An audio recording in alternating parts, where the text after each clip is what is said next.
Hi, everybody. Welcome. I'm your host, Binary Mouse, and we have another truly fantastic story to share with you. Our special guest storyteller will carry us beyond the edge of our imaginations into a digital fantasy land built especially for you. Watch, listen, and enjoy!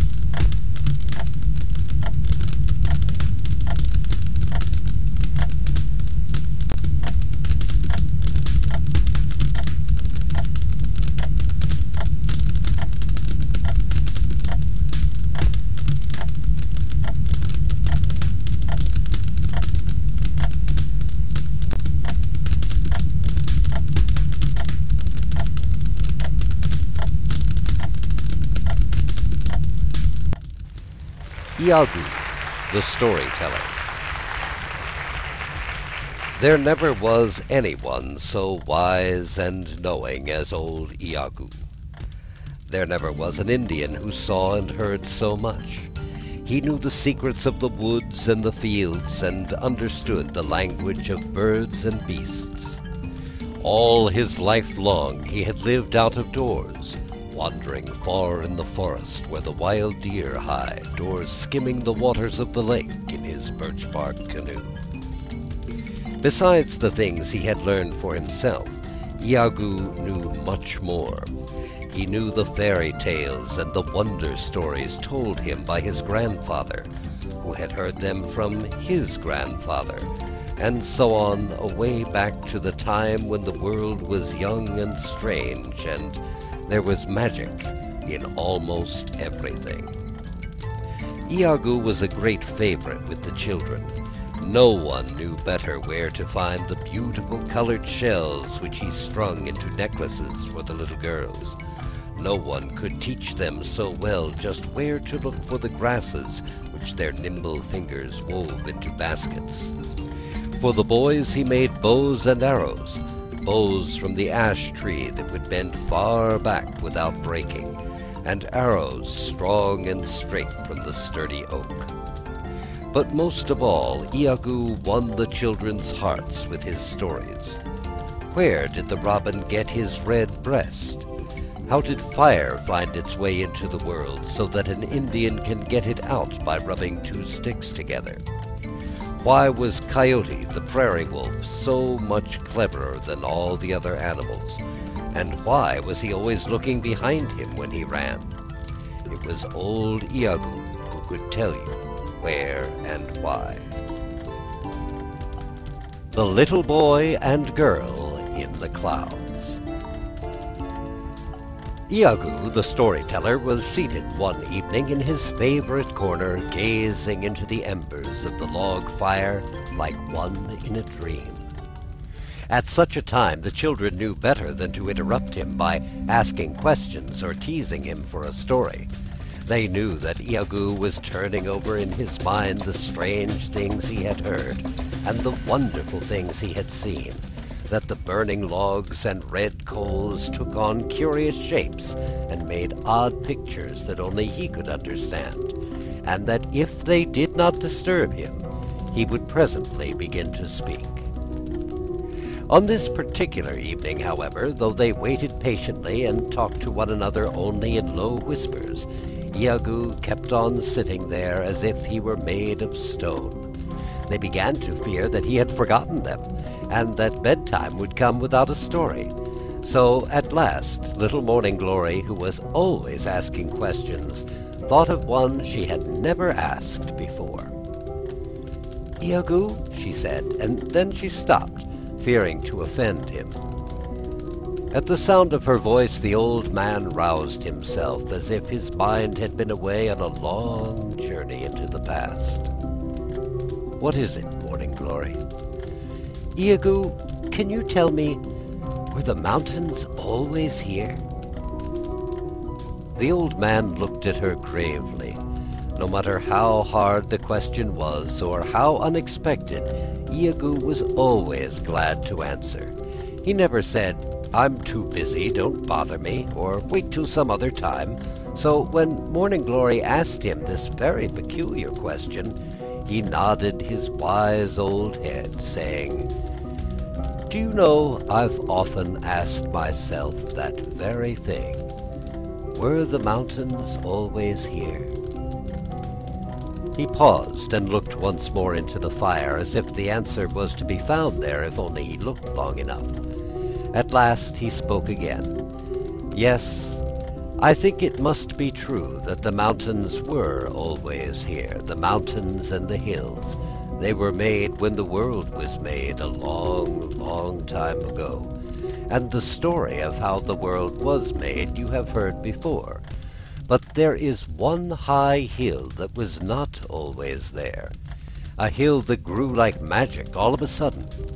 Did I ever tell you the story of the big rock, how it rose and carried the little boy and girl up among the clouds?" "No, no," shouted the children in chorus. "You never told us that one. Tell it to us now." And this is the story of the magical big rock, as old Iagi heard it from his grandfather, who heard it from his great-grandfather, who was almost old enough to have been there himself when it happened. In the days when all animals and men lived on friendly terms, when Coyote the prairie wolf was not a bad sort of fellow when you came to know him, and even the mountain lion would growl pleasantly and pass you the time of day, there lived in a beautiful valley a little boy and girl. This valley was a lovely place to live in. Never was such a playground anywhere on earth. It was like a great green carpet stretching up for miles and miles, and when the wind blew upon the long grass, it was like looking at waves of the sea. Flowers of all colors bloomed in the beautiful valley. Berries grew thick on the bushes, and birds filled the summer air with their songs. Best of all, there was nothing whatever to fear. The children could wander at will, watching the gay butterflies, making friends with the squirrels and rabbits, or following the flight of the bee to some tree where his honey is stored. As for the wild animals, it was all very different from what it is today, when they keep the poor things in cages or coop them up in a little patch of ground behind a high fence. In the beautiful valley, the animals ran free and happy, as they were meant to do. The bear was a big, lazy, good-natured fellow who lived on berries and wild honey in the summer, and in winter crept into his cavern in the rocks and slept there till spring. The deer were not only gentle, but tame as sheep, and often came to crop the tender grass that grew where the two children were accustomed to play. They loved all the animals, and the animals loved them, but perhaps their special favorites were Jackrabbit and Antelope. Jackrabbit had long legs and long ears, almost as long as a mule's, and no animal of his size could jump so high. But of course he could not jump as high as Antelope, the name of a beautiful little deer with short horns and slender legs who could run like the wind. Another thing that made the Happy Valley such a pleasant place to live was the river that flowed through it. All the animals came from miles around to drink from its clear, cool waters and to bathe in it on a hot summer day. One shallow pool seemed made especially for the little boy and girl. Their friend, the beaver, with his flat tail like an oar and his feet webbed like a duck's, had taught them to swim almost as soon as they had learned to walk, and to splash around in the pool on a warm afternoon was among their greatest pleasures. One day in midsummer the water was so pleasant that they remained in the pool much longer than usual, so that when at last they came out, they were quite tired. And as they were a little chilled besides, they looked around for a good place where they could get dry and warm. "Let's climb up on that big flat rock with the moss on it," said the little boy. "We've never done it before. It would be lots of fun." So he clambered up the side of the rock, which was only a few feet high, and drew his sister up after him. Then they lay down to rest, and pretty soon, without intending it at all, they were fast asleep. Nobody knows how it happened that exactly at this time the rock began to rise and grow, but it did happen, because there it is today, high and bare and steep, higher than the other hills in the valley. As the children slept, it rose and rose, inch by inch, foot by foot. By the next day it was taller than the tallest trees. Meanwhile, their father and mother were searching for them everywhere, but all in vain, nor was any trace of them to be found. No one had seen them climb up on the rock, and everyone concerned was much too excited to notice what had really happened to it. The parents wandered far and wide, saying, "Antelope, have you seen our little boy and girl? Jackrabbit, you must have seen our little boy and girl." But none of the animals had seen them. At last they met Coyote, the cleverest of them all, trotting along the valley with his nose in the air, so they put the same question to him. "No," said Coyote, "I have not seen them for a long time, but my nose was given me to smell with, and my brains were given me to think with, so who can tell but that I may help you?" He trotted by their side along the banks of the river, and pretty soon came to the pool where the children had been swimming. Coyote sniffed and sniffed. He ran around and around with his nose to the ground, and then he ran right up to the rock, put his forepaws up as high as he could reach, and sniffed again. He grunted. "I cannot fly like the eagle, and I cannot swim like the beaver, but neither am I stupid like the bear, nor ignorant like the jackrabbit. My nose has never deceived me yet. Your little boy and girl must be up there, on that rock." "But how could they get there?" asked the astonished parents, for the rock was now so high that the top was lost to sight in the clouds. "That is not the question," said Coyote severely, unwilling to admit there was anything he did not know. "That is not the question at all. Anyone could ask that. The only question worth asking is, how are we to get them down again?" So they called all the animals together to talk it over and see what could be done. Then the bear said, "If I could only put my arms around the rock, I could climb it, but it is much too big for that." And the fox said, "If it were only a deep hole instead of a high hill, I would be able to help you." And the beaver said, "If it were just a place out in the water I could swim to, I'd show you very quickly." But as this kind of talk did not take them very far, they decided to try what jumping would do. There seemed to be no other way, and as each one was anxious to do his part, the smallest one was permitted to take the first attempt.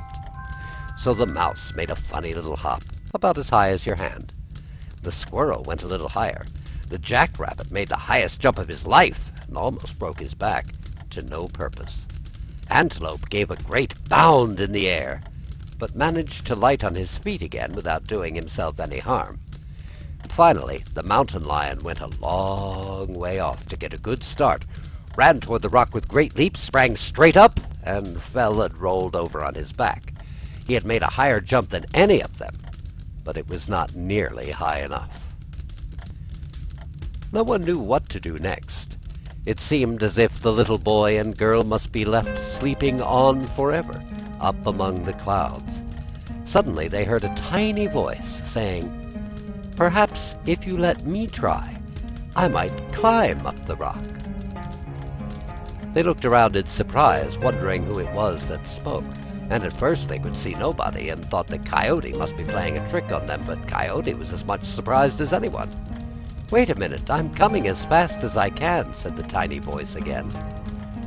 Then a measuring worm crawled out of the grass. A funny little worm that made its way along by hunching up its back and drawing itself ahead an inch at a time. "Ho, ho," said the mountain lion from deep down in his throat. He always spoke that way when his dignity was offended. "Ho, ho, Did you ever hear such impudence? If I, a lion, have failed, how can a miserable little crawling worm like you hope to succeed? Just tell me that." "It's downright silly," said Jack Rabbit. "That's what it is. I never heard of such conceit." However, after much talk, they agreed at last that it could do no harm to let him try. So the measuring worm made his way slowly to the rock, and he began to climb. In a few minutes he was higher than Jack Rabbit had jumped. Soon he was farther up than the lion had been able to leap. Before long, he had climbed out of sight. It took the measuring worm a whole month, climbing day and night to reach the top of the magic rock. When he got there, he awakened the little boy and girl, who were much surprised to see where they were, and guided them safely down along a path no one else knew anything about. Thus, by patience and perseverance, the weak little creature was able to do something that the bear, for all his size, and the lion, for all his strength, could never have done at all. That was a long time ago. Today there are no more lions or bears in the valley, and no one ever thinks of them. But everybody thinks of the measuring worm, because the big rock is still there, and the Indians have named it after him. Tutokanula, they call it. A big name indeed for a little fellow, yet by no means too big when you come to think of the big, brave thing that he did. So ends The Little Boy and Girl in the Clouds.